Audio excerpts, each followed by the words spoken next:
Hello friends, अस्सलाम वालेकुम and welcome to reality stories. दोस्तों, ये साल था 1987 का। मैकडॉनल्ड्स ने अमेरिका में एक गेम इंट्रोड्यूस करवाई। इसका नाम मैकडॉनल्ड्स मोनोपोली था। अमेरिका के अलावा ये game Canada, Australia, France, Germany, Poland, UK, Russia और कई दूसरे मुल्कों में भी इंट्रोड्यूस हुई थी। ये गेम मशहूर बोर्ड गेम मोनोपोली की थीम पर बनाई गई थी। इस गेम में मैकडॉनल्ड्स के कस्टमर्स को मैकडॉनल्ड्स के पैकेजेस पर स्टिकर्स मिलते थे। मैकडॉनल्ड्स के बर्गर्स पर, फ्राइज पर, ड्रिंक्स पर। इन स्टिकर्स के जरिए ही कस्टमर्स कई इनाम जीत सकते थे, जैसा कि मैकडॉनल्ड्स के फूड आइटम्स और कई बड़े इनाम भी, जैसा कि कोई गाड़ी या फिर $1 मिलियन तक का बहुत बड़ा इनाम।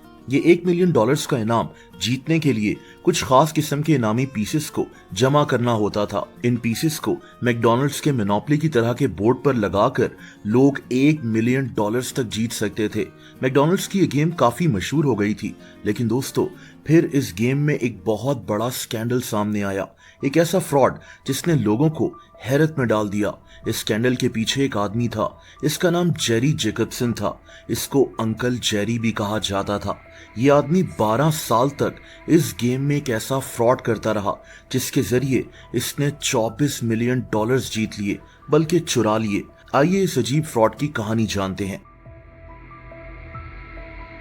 दोस्तों, जेरी एक सिक्योरिटी ऑफिसर था। ये उस कंपनी में काम करता था जो मैकडॉनल्ड्स की इस गेम मोनोपोली के इनामी पीसेस को डिस्ट्रीब्यूट करती थी।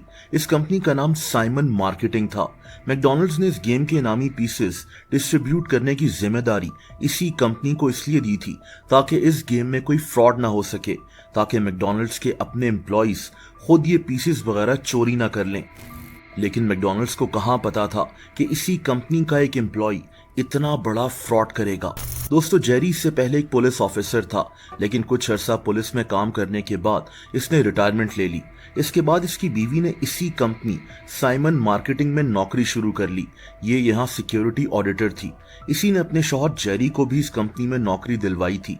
इस कंपनी साइमन मार्केटिंग का मैकडॉनल्ड्स से कॉन्ट्रैक्ट हो गया और अब मैकडॉनल्ड्स की मोनोपोली गेम के स्टिकर्स, गेम पीसेस वगैरह को प्रिंट करने और प्रोड्यूस करने की जिम्मेदारी इसी कंपनी की थी। दोस्तों, अब ये जो आदमी था जेरी, ये इस कंपनी में चीफ ऑफ सिक्योरिटी था, एक काफी बड़ी पोस्ट। और इसी पोस्ट का ये आदमी फायदा उठाना शुरू हो गया। ये आदमी मैकडॉनल्ड्स के नामी पीसेस वगैरह चुराना शुरू हो गया। असल में पहले तो ये आदमी अपना काम नॉर्मल तरह से कर रहा था, लेकिन फिर एक दिन गलती से इस आदमी को एक पैकेज मिला। ये पैकेज इसे एक सप्लायर ने गलती से भेज दिया था। दोस्तों, इस पैकेज में मेटालिक टेम्पर प्रूफ सील्स मौजूद थी, वही सील्स जो मैकडॉनल्ड्स के उन एनवेलप्स पर लगती थी जिनमें इनामी स्टिकर्स वगैरह होते थे। इन एनवेलप्स को मैकडॉनल्ड्स तक पहुंचाने की जिम्मेदारी जेरी की होती थी, लेकिन अब जेरी के पास इन एनवेलप्स की सील्स का एक पैकेज मौजूद था। जेरी के जहन में अब एक प्लान बन गया, एक इवल प्लान। दोस्तों, इसने सोचा कि क्यों ना मैकडॉनल्ड्स के उन एनवेलप्स से सील्स उतारकर इनामी पीसेस निकाल लिए जाएं और उनकी जगह दूसरे पीसेस डालकर इन पर फिर से ये नई सील्स लगा दी जाएं। यूं किसी को शक ही नहीं होगा कि ये एनवेलप्स खोले गए हैं।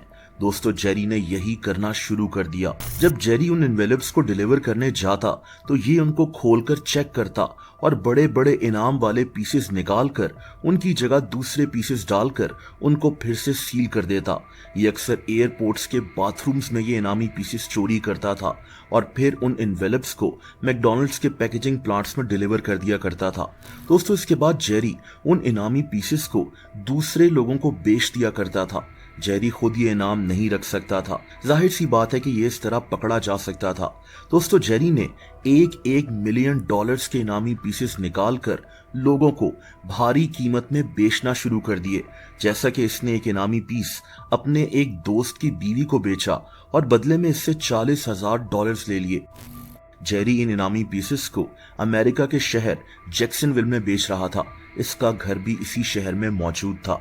अपने रिश्तेदारों और दोस्तों को ये इनामी पीसेस बेचने के अलावा इसने एक मशहूर क्रिमिनल जेनारो कोलंबो को भी इस जुर्म में शामिल किया हुआ था, ताकि कभी किसी को इस पर शक ना हो। ये आदमी जेनारो कोलंबो एक मशहूर क्राइम फैमिली कोलंबो का मेंबर था। ये आदमी भी इन इनामी पीसेस को लोगों को बेचना शुरू हो गया। दोस्तों जेरी 12 साल तक मैकडॉनल्ड्स के साथ यही फ्रॉड करता रहा। इसी तरह इसने 24 मिलियन डॉलर्स के इनामी पीसेस उन एनवेलप से निकाल लिए थे और कभी किसी को खबर ही नहीं हुई। 2.5 करोड़ डॉलर्स का फ्रॉड, वो भी 1990s में, एक बहुत बड़ा फ्रॉड था। जेरी ये इनामी पीसेस बेचकर काफी मालदार हो गया था, लेकिन दोस्तों फाइनली ये आदमी पकड़ा गया। ये मार्च 2000 की बात है जब अमेरिका की इन्वेस्टिगेशन एजेंसी FBI को एक फोन आया। फोन किसने किया था कोई नहीं जानता, लेकिन फोन करने वाले आदमी ने बताया कि एक आदमी है जिसका नाम जेरी है, इसको अंकल जेरी भी बुलाया जाता है। ये आदमी मैकडॉनल्ड्स की मोनोपोली गेम में फ्रॉड कर रहा है और इस गेम के इनामी पीसेस चुराकर उन्हें बेच रहा है। FBI ने इस कॉल पर फौरन एक्शन ले लिया। इन्होंने एक एजेंट रिचर्ड डेंट को इस केस पर काम करने के लिए अपॉइंट कर दिया। ये एजेंट उसी शहर जैक्सनविल में FBI के ऑफिस में काम करता था। दोस्तों इस आदमी ने सबसे पहले तो $1 मिलियन का इनाम जीतने वाले लोगों की एक लिस्ट बनाई, फिर इनको ट्रेस करना शुरू किया। इसने कोशिश की कि इन विनर्स को वेरीफाई किया जाए और शायद यहीं से जेरी का फ्रॉड सामने आ जाए। और इसी वेरिफिकेशन प्रोसेस में इस एजेंट की मुलाकात एक विनर से हुई। ये आदमी उस क्रिमिनल जेनारो कोलंबो का सुसर था, वही आदमी जिसको जेरी इनामी पीसेस दिया करता था ताकि वो इन्हें बेच दे। FBI के इस एजेंट को इस आदमी पर शक हो गया। असल में इस आदमी ने झूठ बोला कि ये एक जगह न्यू हैम्पशायर में रहता है, क्योंकि मैकडॉनल्ड्स के रिकॉर्ड्स के मुताबिक $1 मिलियन का वो इनाम इसी जगह से निकला था।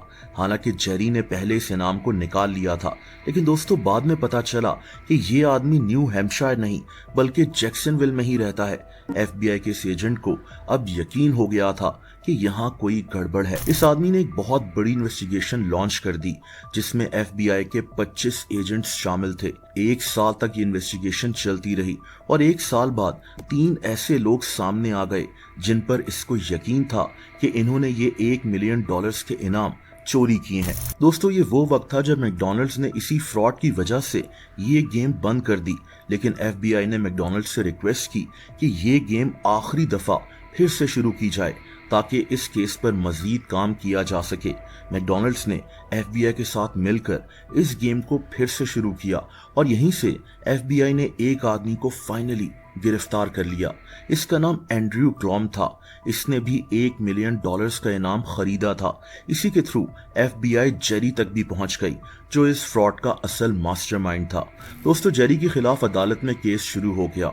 10 सितंबर 2001 को ये ट्रायल शुरू हुआ था। ये एक बहुत बड़ा फ्रॉड का केस था, लेकिन हम सब जानते हैं कि ये वही वक्त था जब अमेरिका में 9/11 का वाकया हो गया था और तभी ये केस दब गया। बहरहाल जेरी अदालत में मान गया था कि इसी ने इस गेम के 60 से ज्यादा इनामी पीसेस चोरी किए हैं। इसको 3 साल के लिए जेल भेज दिया गया था और इसको $1 करोड़ 20 लाख का जुर्माना भी हुआ था। ये आदमी शायद आज भी जिंदा है, लेकिन ये फिर कहां चला गया कोई नहीं जानता।